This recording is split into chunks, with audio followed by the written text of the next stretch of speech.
পাচ্ছেন যে দুপক্ষের মধ্যে কিন্তু ধস্তাধস্তি চলছে এবং দর্শক দেখানোর চেষ্টা করছি দর্শক।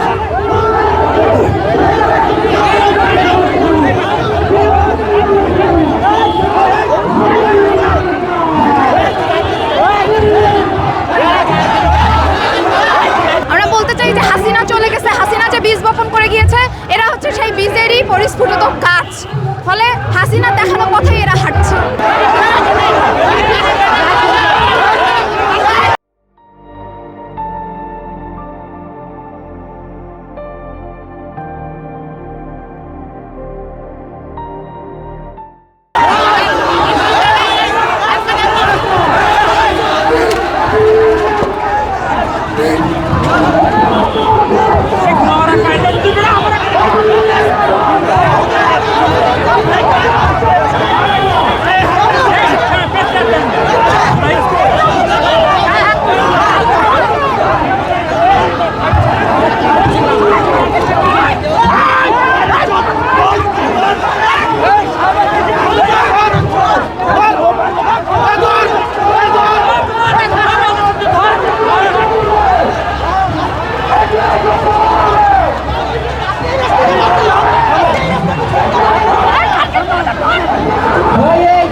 আপনাদের লোকজন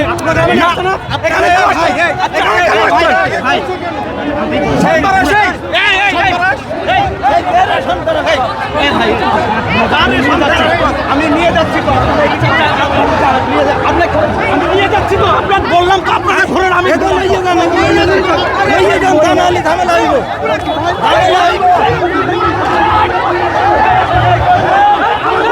দেখতে পাচ্ছেন যে দুপক্ষের মধ্যে কিন্তু হাতাহাতি হয়ে যাচ্ছে এবং ধাক্কা ধাক্কির মধ্যেও কিন্তু কিল ঘুষে ছুটছে একে অপরকে।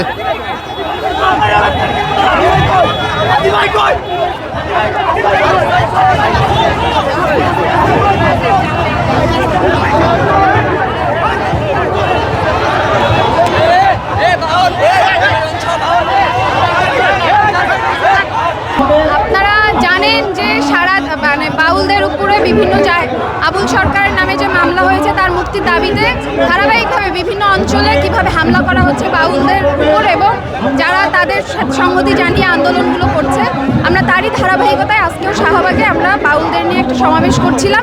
আমাদের এই সমাবেশে পাশে থেকে জুলাই মঞ্চ এসে বাধা দেওয়ার চেষ্টা করে, আমরা সেই বাধা ঠেকানোর চেষ্টা করি, তাদেরকে চলে যেতে বলি এবং তারপরে তারা এসে আমাদের ব্যানার ভেঙে দেয়। আমরা বলতে চাই যে এখানে আবুল সরকার সহ যে বাউলদের নামে মিথ্যা মামলা এবং তাদেরকে যে নানাভাবে রুখে দেওয়ার চেষ্টা করতেছে, এটা আসলে কোনোভাবেই উচিত না। এই দেশ 12 ধরনের মানুষের, এখানে বিভিন্ন ধরনের মানুষ থাকে, ফলে এটা বহু কালচার, বহু মানুষের দেশ। ফলে এইভাবে বাধা দিয়ে আসলে আন্দোলন বন্ধ করা যাবে না। ওরা আজকে যেমন হামলা করতে আসছে, ওরা যতভাবে হামলা করবে মানুষ আরও দ্বিগুণ হারে ওদেরকে অ্যান্সার দেবে। আপনারা খেয়াল করলে দেখবেন যে আমাদের কীভাবে